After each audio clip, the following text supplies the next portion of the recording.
tua palavra é luz no meu caminho, luz no meu caminho, meu Deus, tua palavra é luz no meu caminho, luz no meu caminho, meu Deus, tua palavra é.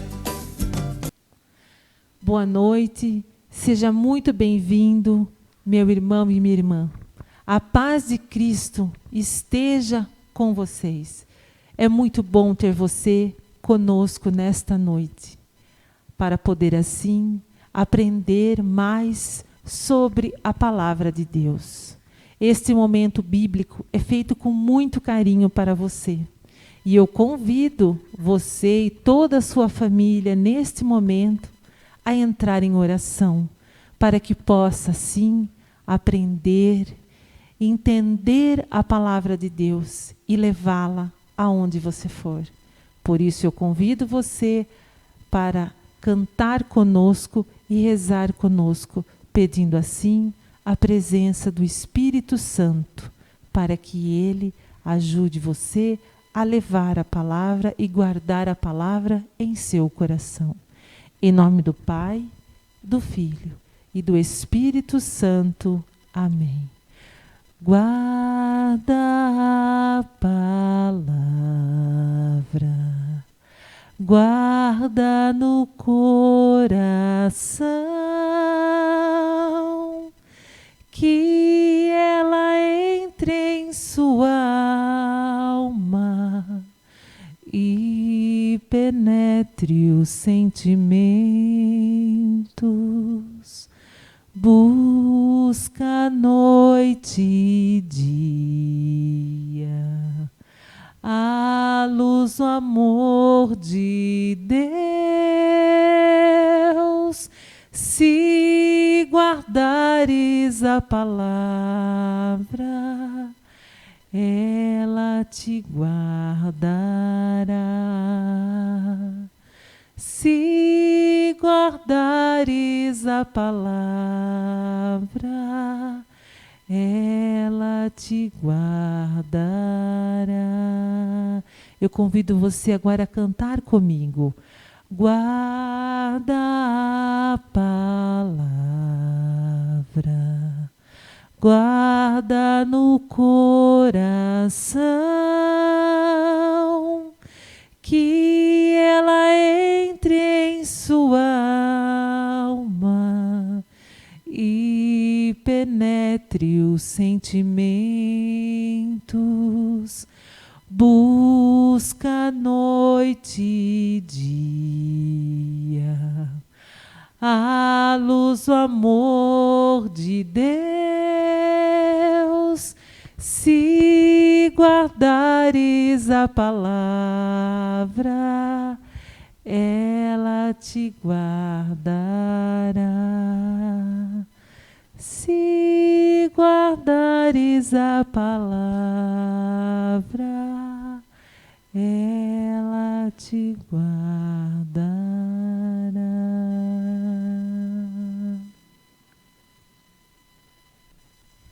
Que a palavra de Deus realmente penetre nosso coração, se manifeste nas nossas ações e nos fortaleça na caminhada.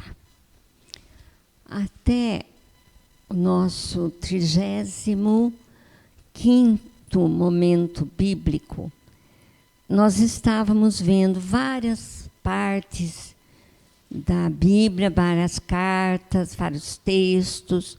Estávamos, nos últimos momentos, vendo o livro de Atos dos Apóstolos.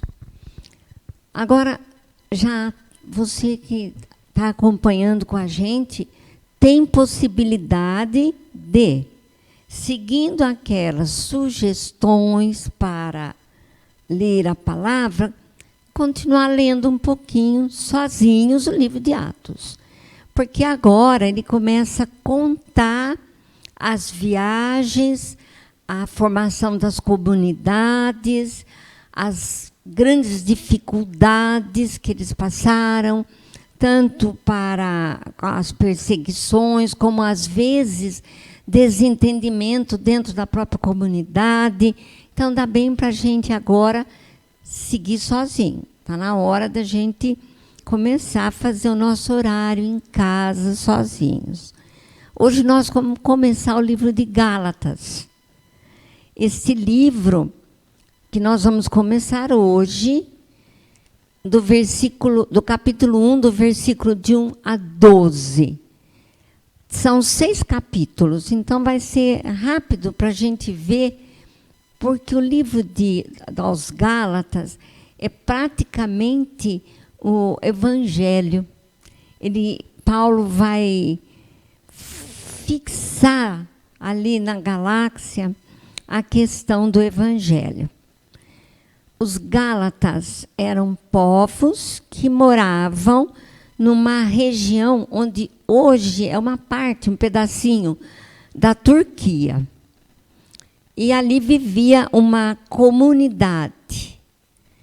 Essa comunidade era uma comunidade que conheceu a palavra de Deus, uma comunidade que via que a essência da palavra era viver a harmonia, uma comunidade que percebia e sabia que a paz era fruto do Espírito, era alimento de reconciliação. Mas nós vamos ver um pouquinho o que vai acontecer já no comecinho dessa carta de Paulo a essa comunidade que era muito querida dele. Então, vamos ver do capítulo 1, a Fabiana vai estar lendo para a gente, do versículo 1 ao 11.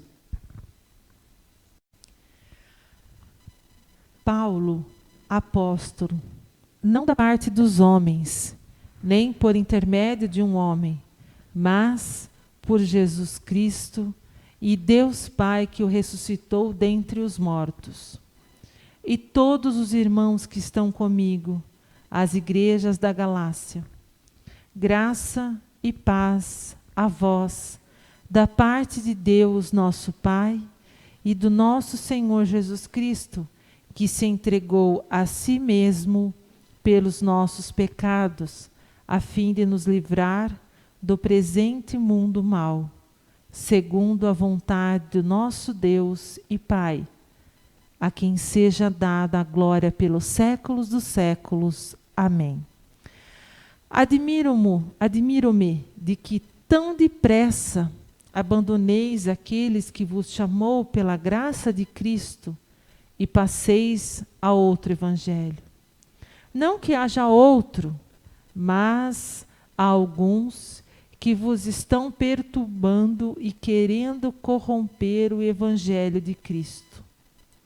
Entretanto, se alguém, ainda que nós mesmos ou um anjo do céu, vos anunciar um evangelho diferente do que vos anunciamos, seja anátema.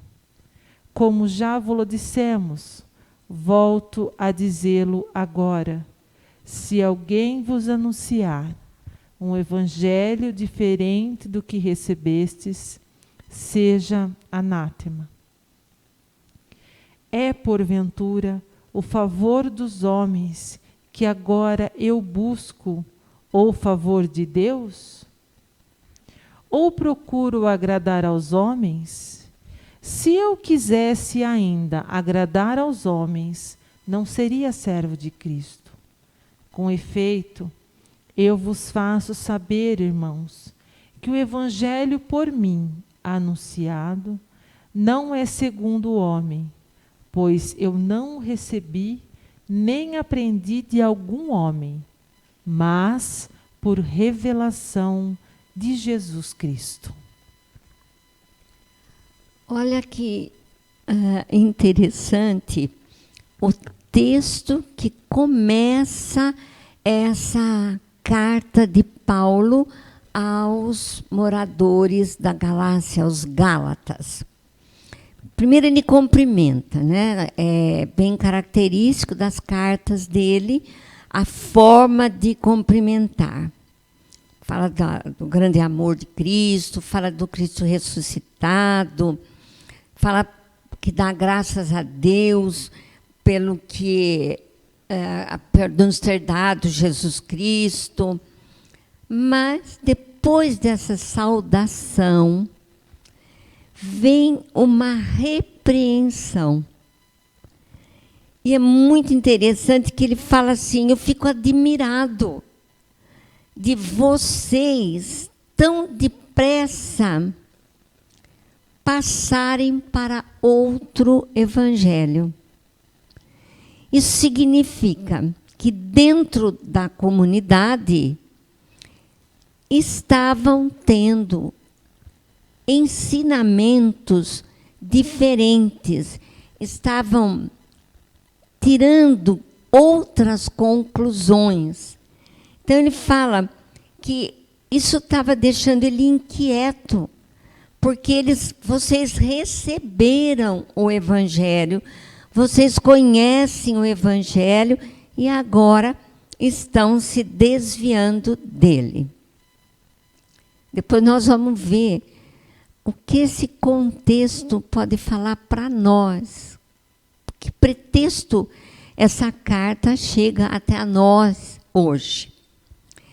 Aí ele salienta com uma força muito grande quando ele fala: nem que um anjo do céu descer e falar diferente do evangelho que eu já ensinei e preguei para vocês, não acreditem. Nem que um anjo descer do céu. Porque ele está preocupado com ensinamentos, conclusões que estão tirando fora daquilo que ele tinha ensinado para a comunidade. E aí ele diz: olha, eu falo isso com autoridade, porque eu não aprendi com os homens, eu aprendi com Cristo. Nós sabemos da conversão de Paulo, que ele, depois que ele acaba de ser convertido, ele se retira, ele fica um tempo, é muito interessante essa conversão dele, porque ele vai se retirar, ele fica um tempo, ele vai reencontrar, ele vai, aliás, encontrar com Pedro e João 3 anos depois da conversão dele. Porque ele também está refletindo, meditando e aprendendo. Ele fala com o próprio Cristo. Então ele diz: olha que vocês estão saindo do caminho. E isso está me preocupando. O que isso tem a ver para a gente? Porque esse texto é importante para nós. Nós precisamos conhecer a palavra de Deus para não ser levado como um vento ou como uma tempestade, levado para cá, para lá. A gente está vendo isso acontecer todo dia. A dúvida, e eu vou procurar respostas, e às vezes eu não vou buscar no lugar adequado. Por isso, a importância da palavra de Deus. Mais uma vez, vamos louvar a Deus. Nós temos em mãos o testemunho dos apóstolos, o testemunho de Paulo, todo o ensinamento. E esta carta aos Gálatas é, na verdade, uma evangelização. É o evangelho das cartas. Por isso vai ser muito interessante a gente, nos nossos próximos momentos bíblicos, meditar essa carta aos Gálatas.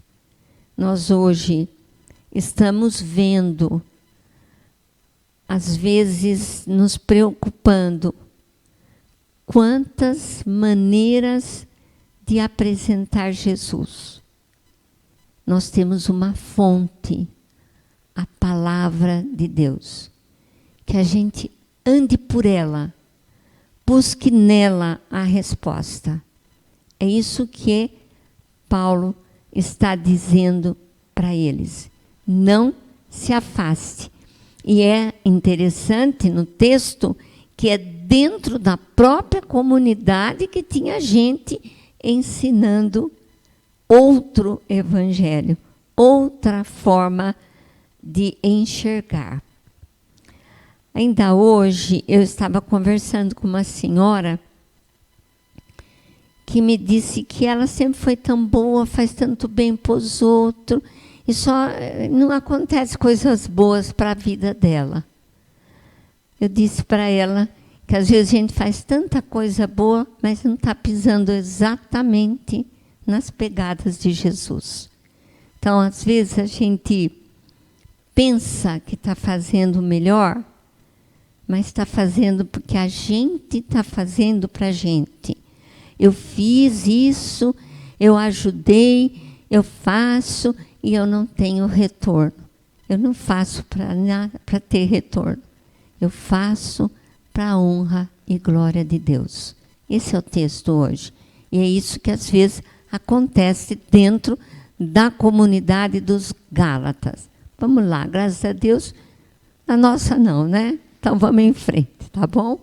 Que nós vamos agora ouvir mais uma música, né? Uma canção que sirva de oração para a gente, para depois então refletir o Evangelho de João, o 7º sinal, para a gente acabar hoje os sinais do Evangelho de São João.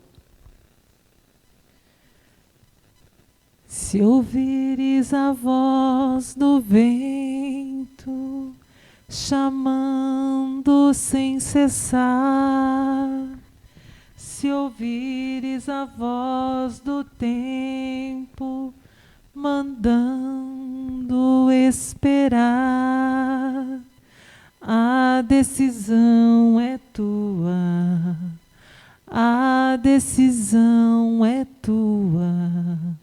São muitos os convidados, são muitos os convidados, quase ninguém tem tempo, quase ninguém tem tempo.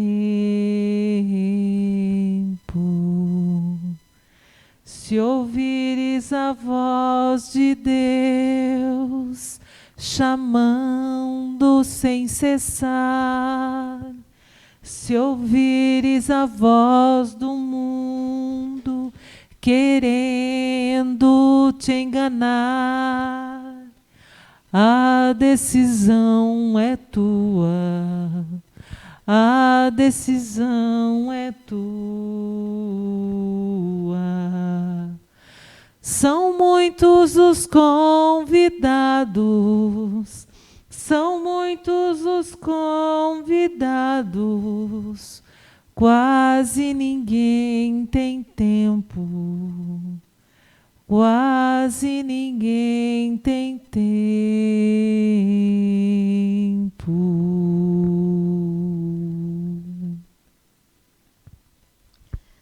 Vamos começar agora o Evangelho de São João. Nós estamos nos sinais do amor de Deus por nós. Vamos ver o 7º sinal. E para isso, nós vamos pegar o capítulo 11 do Evangelho de São João. Só que nós não vamos ler inteirinho. Depois a gente vai reforçar que cada um leia de novo, inteirinho, depois da nossa meditação. Por isso nós vamos ler pedaço, meditar naquele pedaço, ver o contexto, ver o que ele quer dizer para a gente. Depois a gente vai ler outro pedaço para ficar mais fácil. E depois todos devem ler de novo em casa, hein? Vamos lá, todo mundo junto. Então, a Fabiana vai estar lendo para a gente, capítulo 11, o versículo de 1 a 6. Havia um doente, Lázaro, de Betânia, povoado de Maria e de sua irmã Marta. Maria era aquela que ungir o Senhor com bálsamo e lhe enxugar os pés com os cabelos. Seu irmão Lázaro se achava doente. As duas irmãs mandaram então dizer a Jesus: Senhor, aquele que amas está doente. A essa notícia, Jesus disse: essa doença não é mortal, mas para a glória de Deus, para que por ela seja glorificado o Filho de Deus. Ora, Jesus amava Marta e sua irmã e Lázaro. Quando soube que este se achava doente, permaneceu ainda 2 dias no lugar em que se encontrava. Bom, é outro texto nosso conhecido, a ressurreição de Lázaro. Então, ele está doente na aldeia, em Betânia. Tem 2 irmãs, também nosso conhecidas, Marta e Maria, e que vão atrás de buscar em Jesus a cura do irmão. Então, uma atitude dentro de um contexto de doença que todos nós fazemos. Na hora da doença, a gente imediatamente busca Jesus, pede para Jesus, porque nós sabemos que Jesus é o Senhor da vida. E o texto justamente vai mostrar que Jesus é o Senhor da vida, que a morte não tem poder sobre a vida. Por isso vai falar da ressurreição.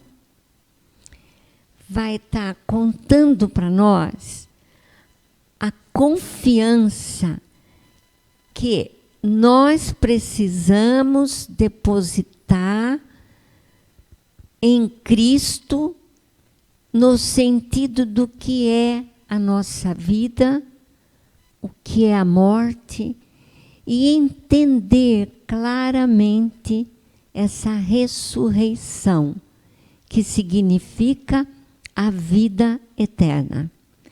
Por isso, quando é dito para Jesus que ele está enfermo, ele fala, essa enfermidade é justamente para mostrar a grandeza de Deus. Se a gente não continuasse o texto e parasse aqui, a gente ia ver que realmente a vida é tão frágil diante da morte. Quando nós nos defrontamos com uma enfermidade, imediatamente a gente percebe a fragilidade da vida.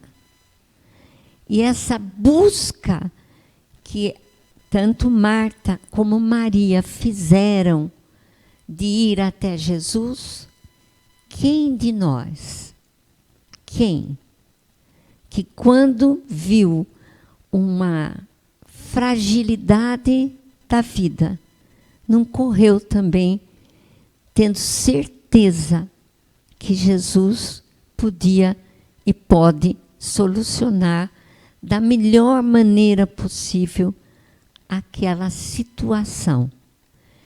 É difícil que a gente corra até Jesus e peça a morte. A gente pede a cura. E esse texto vai nos mostrar que cura que Deus nos dá. vamos ver o texto de numa outra face, de um outro jeito. Então, vamos agora ler só o versículo 14. Só o 14.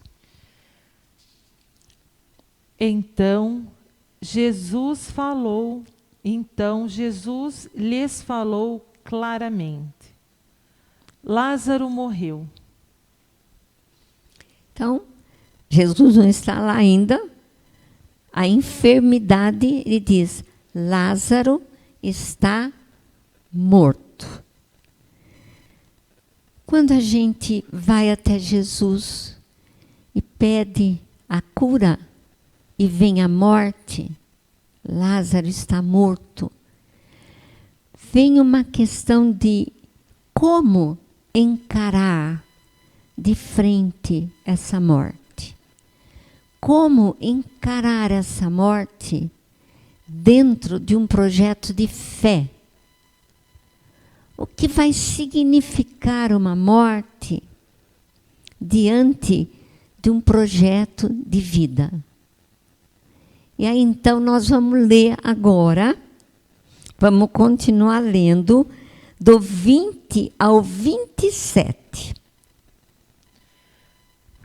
Quando Marta soube que Jesus chegara, saiu ao seu encontro. Maria, porém, continuava sentada em casa. Então, disse Marta a Jesus: Senhor, se estivesses aqui, meu irmão não teria morrido.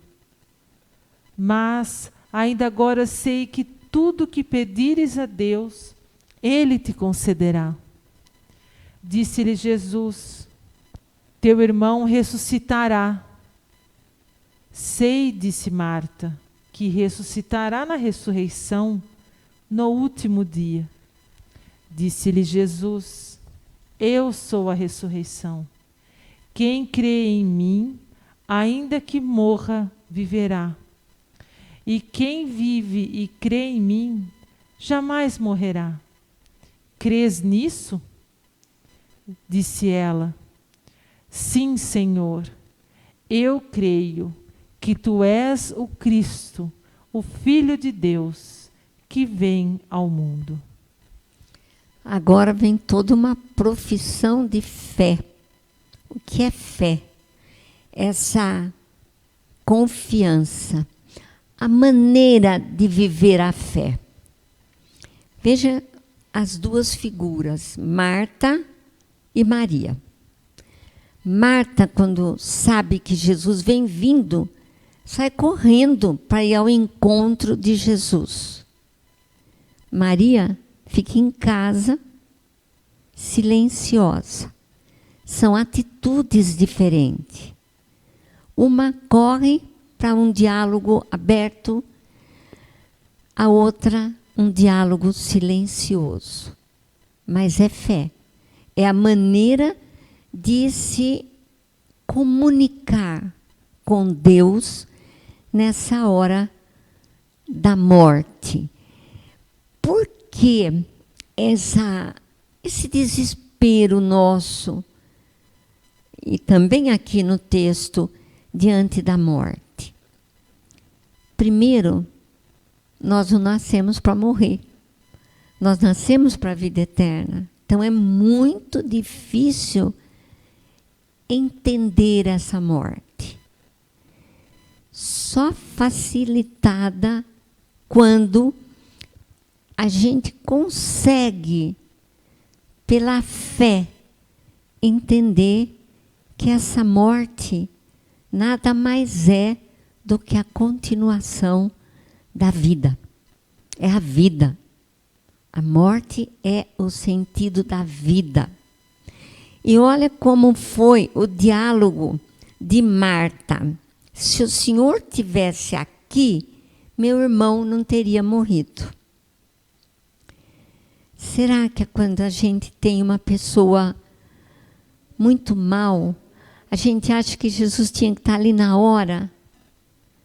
Jesus olha para ela e ela continua. Mas se o Senhor tivesse aqui, ele não teria morrido. Mas eu sei que se o senhor pedir para Deus, Ele atende o senhor. Ela quer que Jesus dê uma solução para a morte do irmão. E é mais ou menos o que a gente sente na morte, diante da morte, diante de uma pessoa que a gente ame muito. Aí Jesus disse para ela que o irmão ia ressuscitar. E ela disse, eu sei que ele vai ressuscitar no último dia. Mas ela queria que ele ressuscitasse naquela hora. O que é esse último dia? O que significa Jesus responder, eu sou a ressurreição e a vida? Como você entende isso? Como é que você entende vida e ressurreição? A ressurreição de Jesus, nós cantamos, rezamos, a vitória da vida sobre a morte. Jesus ressuscitou para nos garantir essa ressurreição.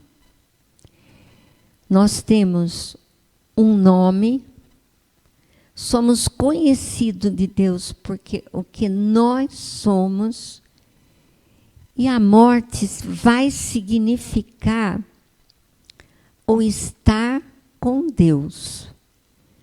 A morte vai ter o momento da ressurreição, aquele momento final em que nós vamos estar eternamente com Deus. Isso é ressurreição.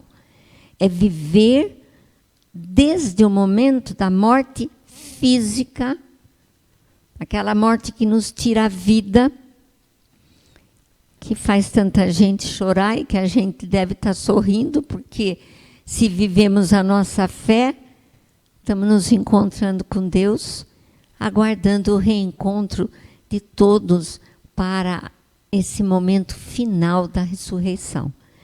Então, ela fala, acredito em tudo isso, mas eu queria muito o meu irmão. É assim que nós somos. Diante da morte, acreditamos na ressurreição, mas queremos muito.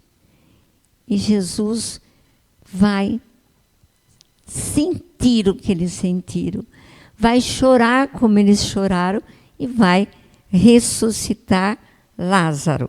Então, agora, nós vamos ler, pulando um pedaço, do 33 ao 36, para concluir a nossa meditação. Chegando ao lugar onde Jesus estava, Maria, vendo-o, prostrou-se a seus pés e lhe disse, Senhor, se estivesses aqui, meu irmão não teria morrido. Quando Jesus a viu chorar, e também os judeus que a acompanhavam, comoveu-se interiormente e ficou conturbado. E perguntou, onde o colocastes? Responderam-lhe, Senhor, vem e vê. Jesus chorou. Diziam então os judeus, vede como ele o amava. Por que esse texto falando do choro? Do choro de Jesus diante da morte de Lázaro. Diante da percepção do sofrimento. Ele se põe ao nosso lado na hora da morte, na hora da perda de alguém que a gente ame muito. Ele está ali ao nosso lado. Ele está ali para dizer que aquele corpo já está ao lado de Deus e que Ele está ao nosso lado. Que a gente continue a viver ao lado dele, para o reencontro no dia da ressurreição do último dia. Mas o nosso texto hoje parou aí. Mas Jesus ressuscitou Lázaro. Ele vai até o túmulo. Ele pede para tirar a pedra. Tudo isso tem um significado muito bonito na fé. Tirar pedras que atrapalhem a gente compreender que a vida em Cristo vence a morte. Que a vida em Cristo dá força diante da morte. Então, o grande objetivo do nosso momento hoje, ver que Jesus ressuscitou Lázaro, ele viveu outra vez, na mesma corpo, apesar de ter sido já 4 dias que ele estava sido enterrado. Isso nos faz pensar.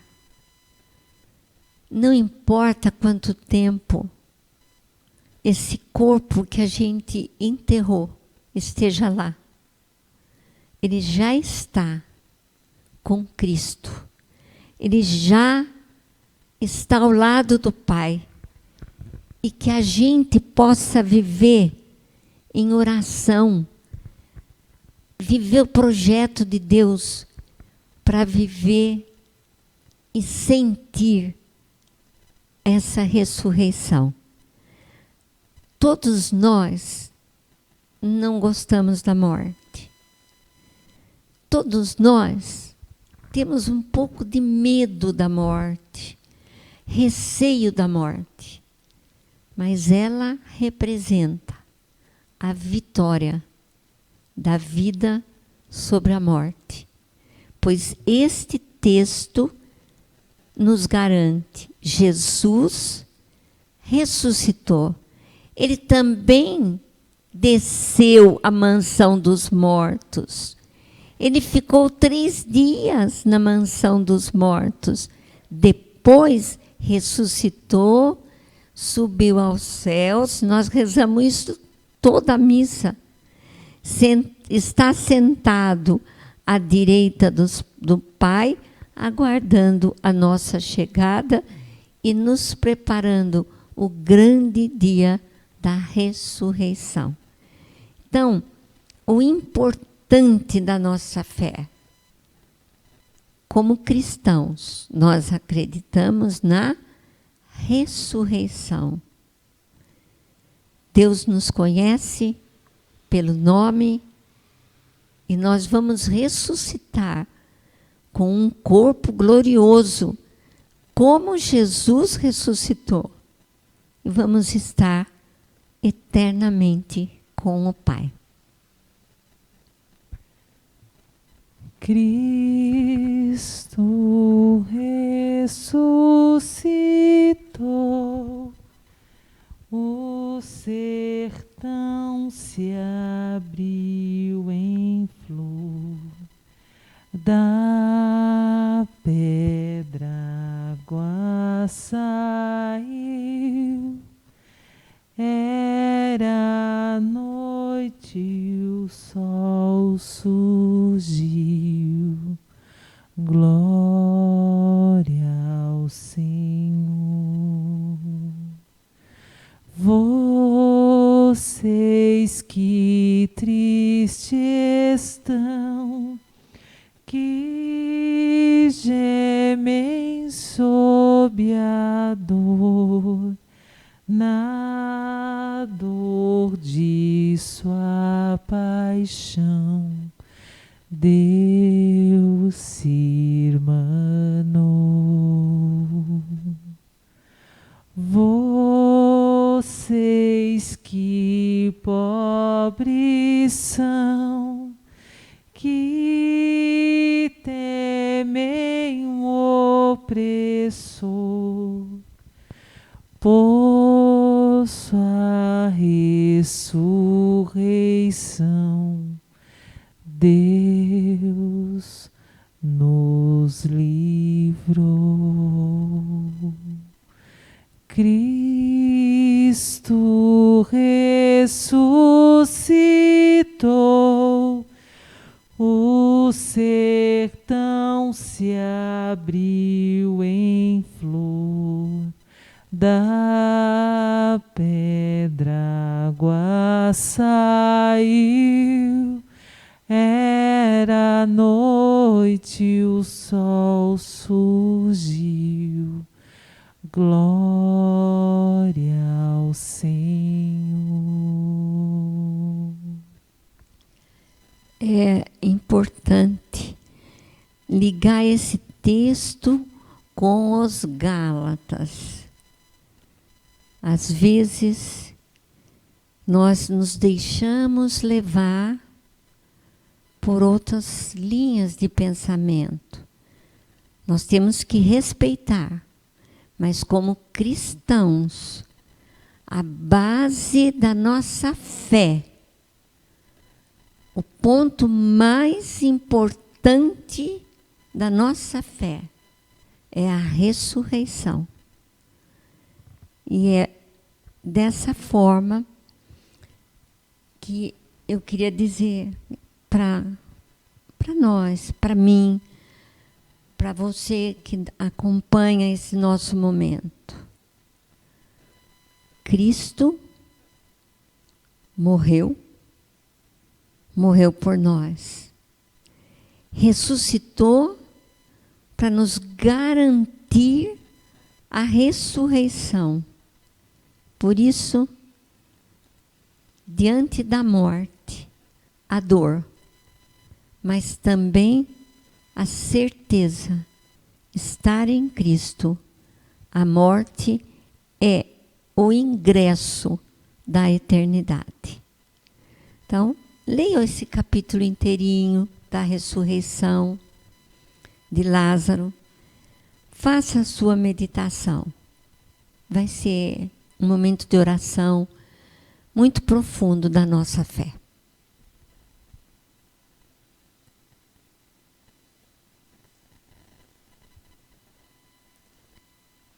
Fica a sugestão, o convite para vocês durante essa semana, para que vocês continuem lendo e meditando o livro de Atos. Obrigada a você que esteve conosco nesta noite. A todos, uma noite abençoada, muito feliz, e que vocês tenham uma semana muito alegre, cheia do Espírito Santo e das bênçãos de Deus. Até a próxima terça-feira, se Deus quiser. Tua palavra é luz no meu caminho, luz no meu caminho, meu Deus. Tua palavra é luz no meu caminho, luz no meu caminho, meu Deus. Tua palavra é. Tua palavra está no som do trovão, tua palavra está no tom da canção, tua palavra está na consciência e na ciência, tua palavra está na consciência e na ciência, tua palavra está, tua palavra é luz no meu caminho, meu caminho, meu Deus, tua palavra é luz no meu caminho, luz no meu caminho, meu Deus, tua palavra é, tua palavra está